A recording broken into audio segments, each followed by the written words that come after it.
Lawyers for Dalia Dippolito once again arguing charges.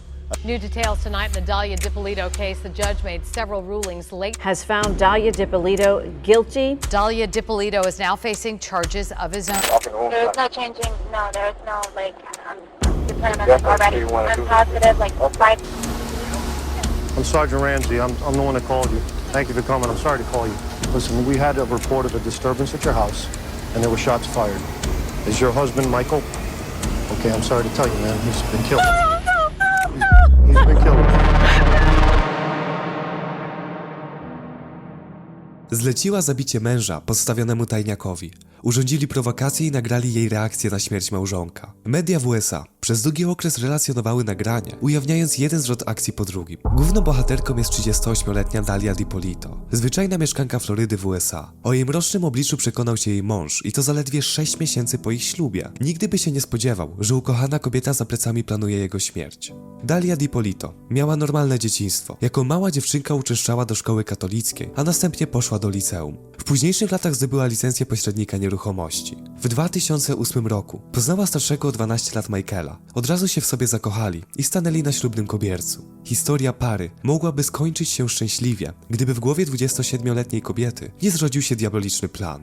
Według amerykańskich mediów Michael i Dalia początkowo nie byli idealnymi obywatelami. Michael był skazanym oszustem, który wyłudzał pieniądze od inwestorów, o czym Dalia nic nie wiedziała. Jednak Michael twierdzi, że Dalia była całkowicie świadoma jego przeszłości. Michael był również żonaty w czasie, gdy poznał Dalię, lecz kobieta twierdzi, że był on w trakcie postępowania rozwodowego, gdy go poznała i w tym przypadku nie wiązałaby się z nim. Jednak nic nie usprawiedliwi tego, co zrobiła później, tym bardziej, że i ona nie była aniołem. Pomimo, że miała licencję na sprzedaż nieruchomości, zajmowała się również czymś innym. Dorabiała jako eskorta, a Michaela poznała, gdy pewnego wieczoru zamówił jej usługi. Niezależnie jednak od przeszłości obojga małżonków, para bardzo szybko zakochała się w sobie i wiodła z pozoru szczęśliwe życie. Zauroczony mężczyzna rozwiódł się ze swoją ówczesną żoną i poślubił Dalię już 5 dni później. Wszystko zmieniło się w jednej chwili. Kilka miesięcy po ślubie Dalia skontaktowała się z Mohamedem Shihadechem, swoim byłym kochankiem. Początkowo rozmawiali o powrocie do siebie, lecz niewierna żona zaczęła już podejmować pierwsze kroki, by pozbyć się męża. Dalia podobno podrzuciła Michaelowi narkotyki, aby posłać go do więzienia. W późniejszych zeznaniach mężczyzna wyznał, że po związaniu się z Dalią nagle zaczął doświadczać częstych spotkań z policją z powodu anonimowych doniesień, sugerujących, iż ma on do czynienia z narkotykami. Co więcej, Michael twierdził, że Dalia próbowała kiedyś wzbogacić jego napój płynem niezamarzającym. Wszystkie nieudane próby pozbycia się męża skłoniły Dalię, by pójść na całość. Wraz z Mohamedem zaczęła planować ostateczne pozbycie się męża i wynajęła zabójcę. Całą zbrodnię zaplanowała z kochankiem. Na początku Mohamed myślał, że Dalia nie mówi poważnie. Kiedy jednak zorientował się, że kobieta jest zdeterminowana, by popełnić zbrodnię i próbowała otruć męża, postanowił powiadomić o wszystkim policjantów z Boynton Beach. Policja początkowo była niezdecydowana, ale ostatecznie kryminalnie opracowali plan, by zdobyć niezbite dowody na winę Dalii. Funkcjonariusze namówili Mohameda do współpracy z tajnym agentem. Wyposażyli samochód mężczyzny w kamery, aby zarejestrować jego interakcje z Dalią. Nagranie, które Departament Policji udostępnił później opinii publicznej, ukazuje Dalię knującą zbrodnię z Mohamedem. Kochanek powiedział jej, że zabójca chce $7,000 za wykonanie zadania wraz z depozytem w wysokości $1,200. Dalia zgodziła się zapłacić całą kwotę, a film z całą sytuacją również dostarczył policji wystarczających dowodów do dalszego prowadzenia sprawy. Kryminalni postanowili wysłać na spotkanie z żoną Michaela kolejnego postawionego policjanta, udającego zabójcę. Funkcjonariusz Willie Jean, wyposażony w kamery i mikrofony, udał się na spotkanie z Dalią, by nagrać rozmowę.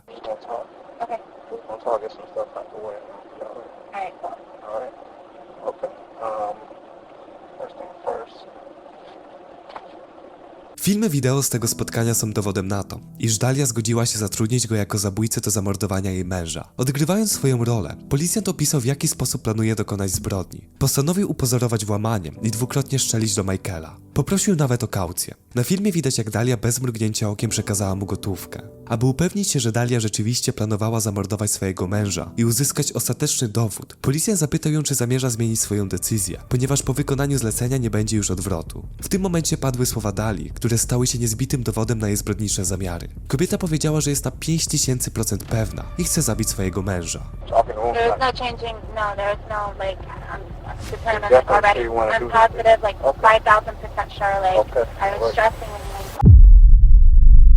Historia Dalii Dippolito nie skończyła się w tym momencie i policja jej nie aresztowała. Tajny funkcjonariusz powiedział, że poinformuje ją o dokonanej rzekomo zbrodni i poradził, by zapewniła sobie w tym czasie alibi. 5 sierpnia 2009 roku Dalia posłusznie poszła na siłownię. Tymczasem policja spotkała się z Michaelem, opowiadając mu o wszystkim i zabrała go w bezpieczne miejsce. Następnie funkcjonariusze przystąpili do inscenizacji miejsca zbrodni przed domem Michaela i Dalii. Podłożyli tam kamery, aby nagrać całe postępowanie. Do ćwiczącej na siłowni Dalii zadzwonił funkcjonariusz policji i natychmiast kazał jej wrócić do swojego domu. Na miejscu czekali na nią mundurowi, którzy poinformowali kobietę o śmierci jej męża. Na filmie, który policja jeszcze tego samego dnia opublikowała na kanale YouTube, widać jak Dalia płacze i wydaje się być zdruzgotana informacją. Funkcjonariusz zabrał ją następnie na posterunek i posadził w pokoju przesłuchań.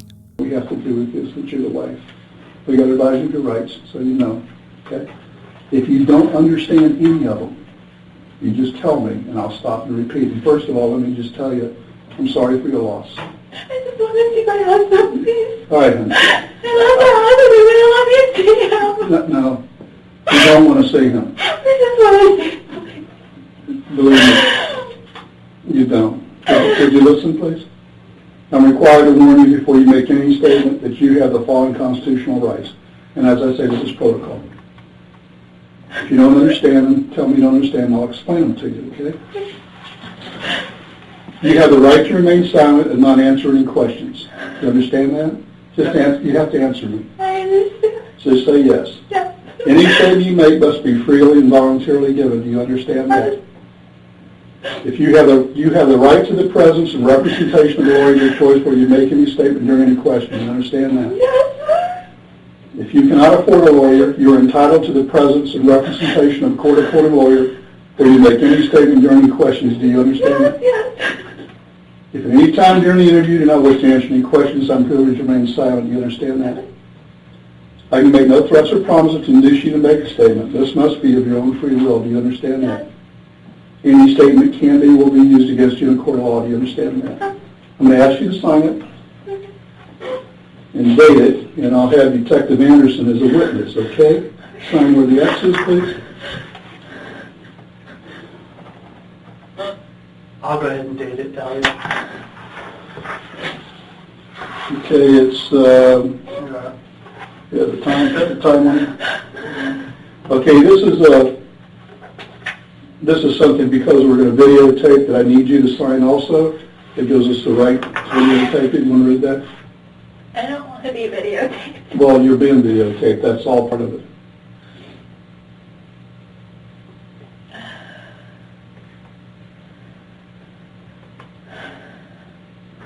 Whose number is this? That's your home number. Oh. We got that from our reports that have been filed here. And then I'll tell you what's going on here. Okay. Listen, is there anybody that you know that you think would want to kill your husband? My husband's on probation. For what? He's for stock fraud. Stock fraud? How long has he been on probation? Probation or parole? Has he spent any time in prison? How much? Do you know? 2 years in prison and 5 years on probation, going on to 6 years. Oh my God. And what was that for? It was for taking money. It was like, he explained it like boiler room kind of, where they would take money from people and put it towards things. Yeah. How long have you guys been married? Not even a year. This is tragic. Is there anybody you could think of that would want to do this to him? I was telling the officers we've had problems already, and What sort of problem? he's been trying to get off probation, and it's just been nothing but problems the whole time that he's been trying to get off. People weren't happy that he was getting off probation because it's a lot of money he's got to pay back. Well, when you say people, who are you talking about? People that were involved with him before, or? A little bit of everything. This was supposed to be something, when he got off probation, it was supposed to be between us. And he went and he told, friends of his, he told, certain people, and everyone kind of talks, and he's constantly running into a lot of the guys that he was on probation with. Like a couple days ago, we ran into someone, and that was a target. I mean, you know, and the guy comes up to us and he's like with organized crime. It seems like a lot of the guys from Boca are starting to move up here. And we're constantly running into, you know what I mean, a lot of the guys that he knows and things like that. So it was a lot of money. It was $191,000 that he had to pay back. So we were going to go ahead and he had the money to pay off the probation and everything like that. And then I guess somehow when he went away, some guys didn't go away. They left You the mean country. went away? He went to prison? Right. Okay. They left the country. And so somehow he was dealing with some of those guys because they thought that he owed them and, I don't know, something with that he was taking care of. So the money that he used to get off of probation, he never he never did it. He did something else with that money. Now, do you know any of these people, their names or anything like that, or where they may live, so that we may be able to follow it up? We're not going to implicate you. The guys that left, I don't know. Yeah, you don't know them? I don't know them. You've never met them? No, I mean, I know the guy that we ran into a couple days ago. I know certain names, you know what I mean, and I know certain families, they were on the news, like the guys that all just went away. I forget what family. See, Brian and I in the squad, that I only work major crimes. We only work murders, or homicides, and very serious assaults, and kidnappings, and police shootings, and things like that. We only specialize in that. We don't work anything else. So I wouldn't know about the theft of money that he may have been involved in or anything else. So I'm asking, if you know any names, then we can run these guys down and see what they know. Well, those group of guys, they all went away. But he's saying one of them, I guess somehow he had a problem. I don't know what problem he had. It was before we met. He ran into one of these guys, and the guy, he thought he owed him something or something happened. But they went away. I don't know if the one guy that I'm telling you about, Pasquale, if he also went away or if he did it. But this just happened like a month and a half ago. They all got arrested again, the same, the stock fraud stuff again. His first name Pasquale or last? I don't know. Is it Pasquale or Pasquale? Pasquale. Okay. What nationality are you? Spanish? My mom's from Peru and my dad's from Egypt. Wow. Yeah. All right, I understand you got a couple animals at your house too, right? So I guess I want to tell you everything, the whole, so Please you do. guys kind of know Yeah, what's going on. I do. Okay. I want to know. So that's what happened with that. So he didn't know how to tell everybody what was going on with everything. And so he pretty much, he told them that, like, you know, I had the money and I took it and I got involved in like a Bernie Madoff kind of scheme because he didn't know how to tell, you know, his mom and everybody what was going on. You're lucky. What? You're lucky you went to the gym. We were supposed to go to the gym. Oh, both you were supposed to go? He didn't know if he was going to, he just had liposuction, and he had like 2 blood handles removed from here. I think he had something little, and 2 weeks ago he had surgery. And yes, What kind of surgery? the beltectomy, like the lipo that he had. Oh, did he used to be real heavy or something? No, he used to be, and then he got lipo done, and I guess the plastic surgeon left like 2 bulges here, so yesterday we went because he had like blood buildup in his back, so they drained it. Okay. So he was like, well, depending on how I feel today, but we go every morning. We haven't gone since his surgery, but every morning, 5 a.m., we're both at the gym.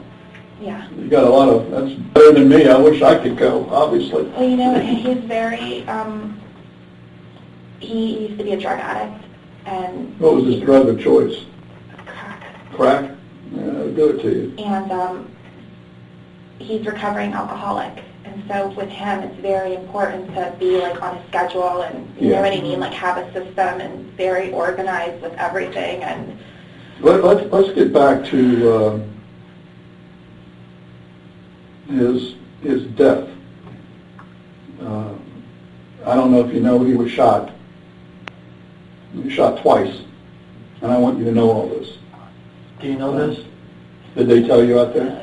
Not exactly. I mean, they told me he was shot. When I was at the gym, I got a phone call. I didn't hear my phone ring, and I called back, and they told me just to please come, that something happened at my house. Yeah, evidently your husband answered the door, and they took him back upstairs, and in your We bedroom. have cameras, though. Why would he answer the door? don't He know. doesn't answer for anybody he doesn't know. I have and no- I mean, the only person, like his probation officer, is like the only. You know what I I mean? have no idea. He would not answer the door. We had cameras like at our house. Maybe he knows this person. I didn't know you had cameras we have- because when we got there, some of your neighbors heard the commotion. We have cameras. The front door has camera, Oh, and that's the back great. door has camera, Then- but they don't record. And they don't record. Nobody knows, but they don't. We told everybody they record, but they don't record. Oh, God. Because he didn't want them to make a hole in the garage for the recorder to be there because of his car. Well, when we got there, your door was wide open. When the officers got there, your door was wide open. They went in and looked. They said there was 2 dogs in the house in a crate or a cage or something like that. And he was found in the bedroom. He was shot twice in the head. He wouldn't open the door unless it's somebody that he knows because Well, then- we don't open for anybody. Now, you have to understand, I wasn't there, neither was he. We have other people there, so maybe somebody broke into the house or something. I don't know. I haven't been to the scene yet. All of our rooms have TVs, and we look specifically to make sure nothing is happening because we've had drug incidences and things like Was that. he asleep when you left?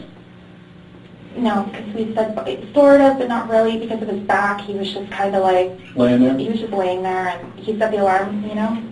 But, I mean, I There was no said alarm. hi, I said, you know, I'll bring you coffee on the way home, and, you know, normal, like There normal. was no everything's normal. alarm. There was no alarm sound going on. I put our little dog downstairs, and he stayed upstairs with the big dog. I don't know. How big is the dog? It's an English bulldog. But Will he he- doesn't do it. Will he bite somebody? No, he loves everybody. I mean, he will run off with whoever he sees. The one that's very aggressive and mean is the white one. It's probably the smallest The one. little, she's Yeah. like 4-pound dog. I think she weighs 200 pounds, right? I'm just trying to. Yeah, what I'm gonna do right now is There's a lot that I want to tell you. I'm gonna be back. What I want to do is call right now. I'm gonna go out and get in touch with the officers at the scene. I want to see if the house was burglarized. Okay. All right, just hang on for a second. Thank you. You want to wait here?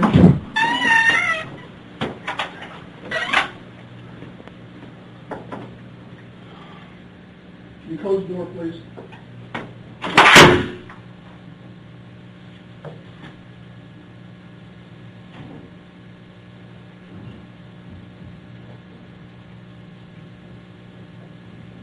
Hey, somebody call out there and see if the place was burglarized. I'll take care of it. Can you do that, please? All right.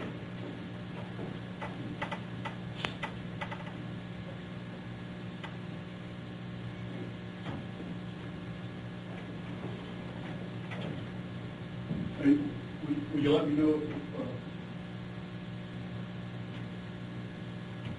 you know that, what I want to tell you is that she said she has an alarm system.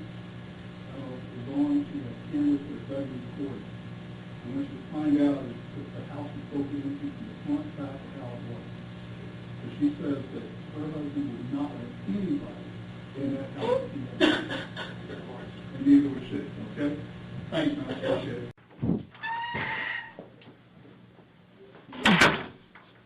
Go ahead and have you drink some water. Now, you know that I advised you of your rights, right? Yes, you have. Okay. The game's over with. Okay? There's no more games with you and I. Now we're going to get down to serious business. I want to know if you know this guy. Come here. Bring this guy in here. Get over here. Get over here. You know who this guy is? No, You've never seen him before. I've never seen him before, ever. Do you know her? Put your head up and look at him. Put your head up. I've never seen him. What were you doing coming out of her house? Get him out of here.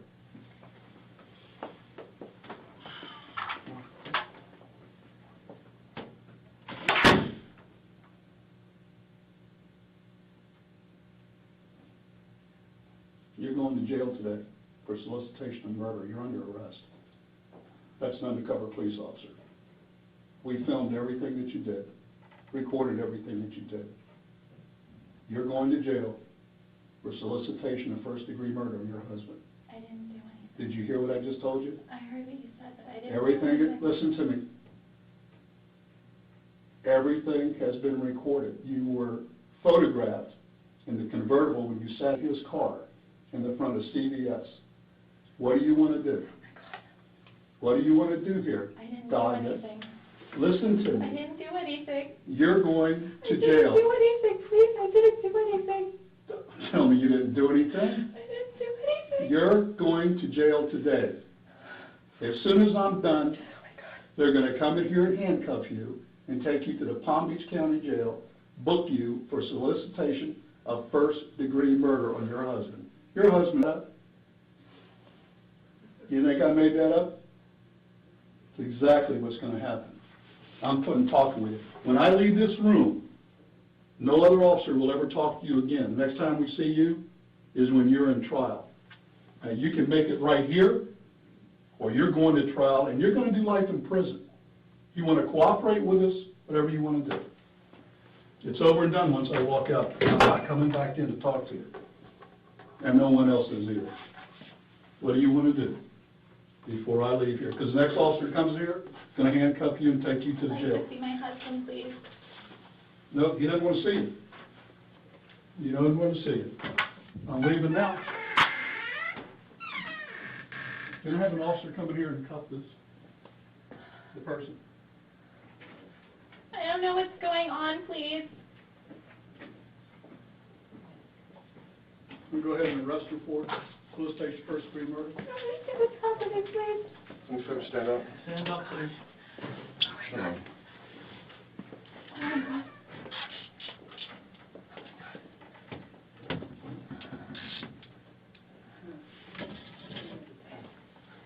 Sit back down.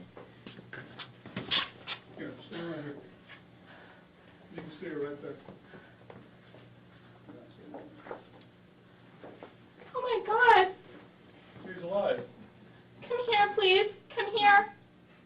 Mike, come here. Come here, please. Come here. Can't fix it. Why not? I didn't do anything I to heard you. Mike, come here, please. Come here. Okay, thank you. We'll take her back to booking, please. Come on.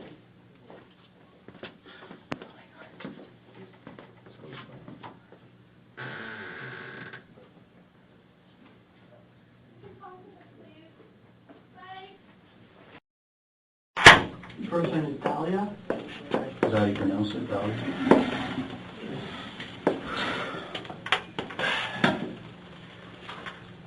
Have you been advised of your rights before? Is that yes? Your Miranda rights? Yeah, but I wanted to make a phone call. Okay. Earlier this morning, Sergeant Sheridan read you your rights from that card, right? And you understood your Miranda rights, your Fifth Amendment rights? Yeah, but I wanted to make a phone call. Okay, so the phone call, we will let you do that later. Not right now, though. But while I'm still here, Yeah, later on we will. Okay? We want to, Did you understand your rights or no? You didn't understand them? I wasn't really paying attention when he Okay. said yes to everything. Okay. What I'll do is I'll go ahead and read them again. Okay? And if you have any questions, just go ahead and ask me and I'll explain them to you. Okay? You have the right to remain silent and not answer any questions. Do you understand that? And you're a yes or a no? Yeah. Okay. Any statement you make must be freely and voluntarily given. Do you understand that? Yeah. You have the right to the presence and representation of a lawyer of your choice before you make any statements and during any questioning. You understand that? So when you start asking in the middle, if it starts getting uncomfortable, then I can have my attorney. Is that what that it's means? your right to remain silent and request a lawyer, yes. Okay? You understand that? Yes, right? Yeah. Yes. Okay. If you cannot afford a lawyer, you are entitled to the presence and representation of a court-appointed lawyer before you make any statements and during any questioning. You understand that? Yeah. If at any time during the interview you do not wish to answer any questions, you're privileged to remain silent. You understand that? Yeah. Okay. I can't make any threats or promises to induce you to make any statements. This must be of your own free will. Yeah. Okay. Any statement can be and will be used against you in a court of law. Do you understand that? Yeah. You never sign there again, or? No. Okay. We Is just this read your the- signature? Yeah. Okay. Okay, you understand your Fifth Amendment rights now? All of them? Yeah. Okay. Can I go to the regular restroom, please, before we start? Is that okay? Is it emergency? I didn't feel comfortable going in the other one. I'm sorry. I No won't be problem, long. no problem. She has to go to the bathroom, okay, then we'll come back in. I hope the lawyer will take it today. Thank you.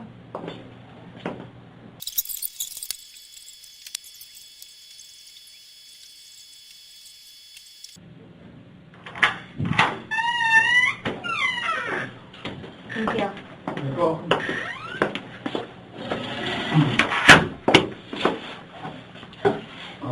Mind if I call you Dalia? Yeah, please. Okay. All right. Do you understand what happened today? What's going on here? A little. Okay. Now, slowly, I'm understanding a little bit better. What's your understanding? I was told one thing, and now it's like slowly, like all these things are. I don't really know what happened. Do you know that you are arrested today? You're being arrested. That part I understood. Okay. Do you know what for? Not really, no. You don't know the charge? No, nobody said anything. Okay, go ahead and tell her the charge, Alex. Okay. You're being arrested for soliciting to commit murder.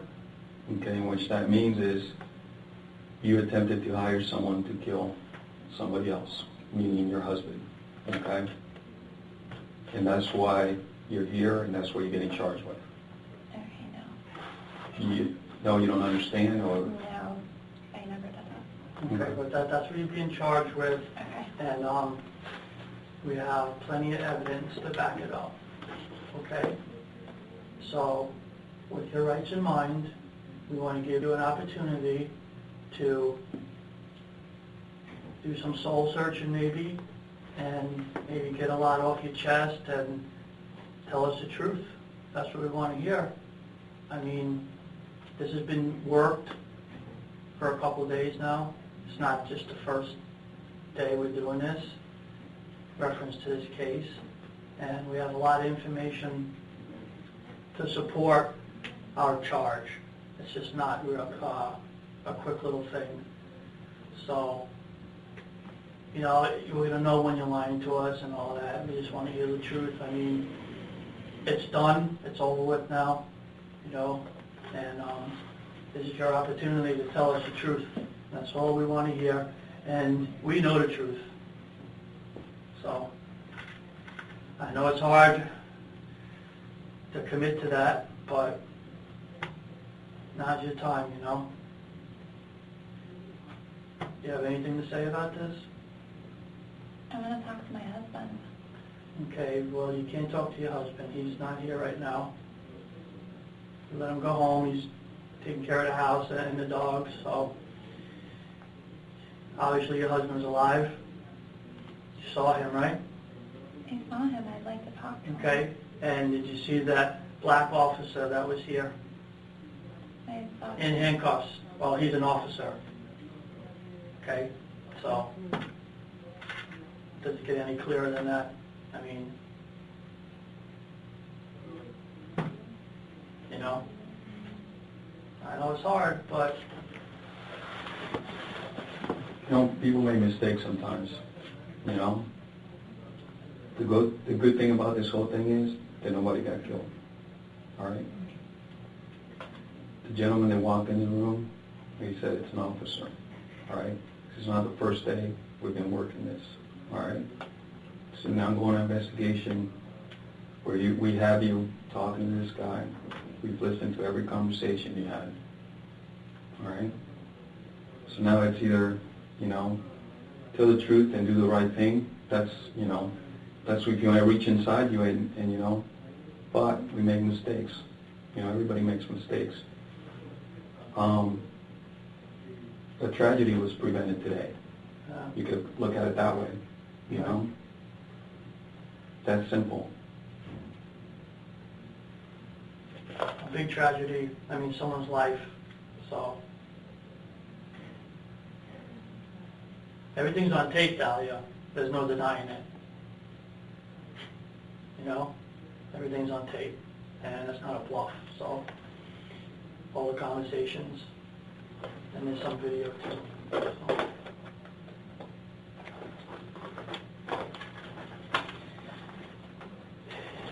What are you thinking? That I'd like to make a phone call. I just feel lost. I mean, Okay, what do you want to call? I'd like to call my mom. We'll let you call your mom after this is done. I mean, I'm not, you know, I just, everyone keeps coming and I'm signing all these things and going over all these things and I don't really know what they're for. I'm just signing it because everyone's saying, well, you know, if you sign this, I'll help you, or will this, or will that, and... I don't know about that, but the only thing we're concerned about is a rights card, and we went over it twice, And so... the news guy came, and I guess that may have been for the release of the tape earlier. I don't know because he never came back. And I signed something, and I don't really know what it was. Okay, well... I mean, I was hysterical, like, when he came, And that's not... I'm sorry, go ahead, Alex. And that's understandable, okay? Our main concern right now is the fact of the crime. You know, you gotta understand this, okay? Dalia, listen to me for a second, he okay? didn't do anything. Listen to me for a second, okay? This is not our first day, okay? It's definitely not our second day, all right? This is an ongoing investigation, all right? Not only do we have your videotape, we have every conversation that you've had leading to this point, all right? So for you to sit here and deny that you haven't done anything, it's not going to help, all right? Because we know the whole story from the beginning to the end to this point that we're right here right now, all right? Every little thing that you've done since this started, we've been involved in it. Do you understand that? I understand what you guys are saying, Okay. and I'm not trying to Well, I'm just... undermine you or... No, anything like that. I'm not making, I mean, I'm just telling you the truth. That's the truth. I just want to all go right? home. Well, unfortunately, you're not going home, okay? You're looking at some serious charges here. Do you understand that you made the attempt to hire somebody to kill your husband? That's how serious this is, okay? You can sit here and shake your head and deny it, but I'm going to tell you right now, all right, when the jury and the judge sees that videotape of you having this conversation, making a deal, all right? That's how far you went, all right? It's not about denying it wasn't me, I didn't do anything, because the video, the audio, it's not going to lie, all right? And all the evidence that we have collected throughout this investigation. You sound like a fool right now denying this, because, like my partner just said, everything's on tape, video and audio. I just want to go home. I know, but you're not going home, you see? You're being arrested, so you're not going home. So what do I have to do to go home? I would like to go home. I know, but you can't. It's impossible. You're going to the Palm Beach County Jail after this. You can't go home. You're being arrested. This is not a game. In your mind, it might be a little game, but this is very, very serious. Murder? Are you kidding me? Kryminalna historia Dalii Dippolito składała się z 3 procesów i 2 wyroków skazujących. Podczas pierwszej rozprawy w 2011 roku prokuratorzy przedstawili nagrania jako dowód. Oskarżyli Dalię o zabicie swojego męża, aby przejąć na własność całe jego bogactwo i wrócić do swojego byłego kochanka. Odczytali także wyraźne i graficzne wiadomości tekstowe, wymienione między Dalią a jej byłym partnerem. Dalia broniła się, że nigdy nie wysyłała tych wiadomości i oskarżyła o to Michaela. Sędzia nie uwierzył jednak w jej słowa i uznał Dalię za winną, nazywając jej plan czystym złem. Amerykanka została skazana na 20 lat więzienia. W 2014 roku wyrok skazujący został jednak uchylony przez sąd apelacyjny, ponieważ ława przysięgłych w pierwszym procesie nie została odpowiednio wybrana. Następnie Dalia została objęta aresztem domowym, podczas którego zaszła w ciążę i urodziła syna. W 2017 roku w trzecim procesie adwokaci Dalii przedstawili wersję, że cały plan dokonania rzekomej zbrodni był tylko spektaklem, by zyskać sławę w telewizyjnym reality show. Podobno Dalia, Michael i Mohamed byli w to zamieszani i kopiowali historię z Burn Notice, amerykańskiego serialu telewizyjnego. Michael zaprzeczył jednak, że brał w tym udział. Pełnomocnicy Dalii oskarżyli również Wydział Policji w Boynton Beach o wywieranie presji na Mohamedzie i nieproporcjonalne rozdmuchiwanie wydarzeń ze względu na program telewizyjny Cops, który był obecny w dniu aresztowania Dalii. Mimo to Amerykanka po raz kolejny została uznana za winną i skazana na 16 lat więzienia. W 2019 roku adwokaci Dalii próbowali ponownie dokonać rewizji wyroku skazującego z 2017 roku, ale sąd postanowił go odrzucić. Dalia nadal przebywa w więzieniu, odsiadując wyrok w zakładzie karnym Lowell w Marion County na Florydzie, gdzie pozostanie do 2032 roku.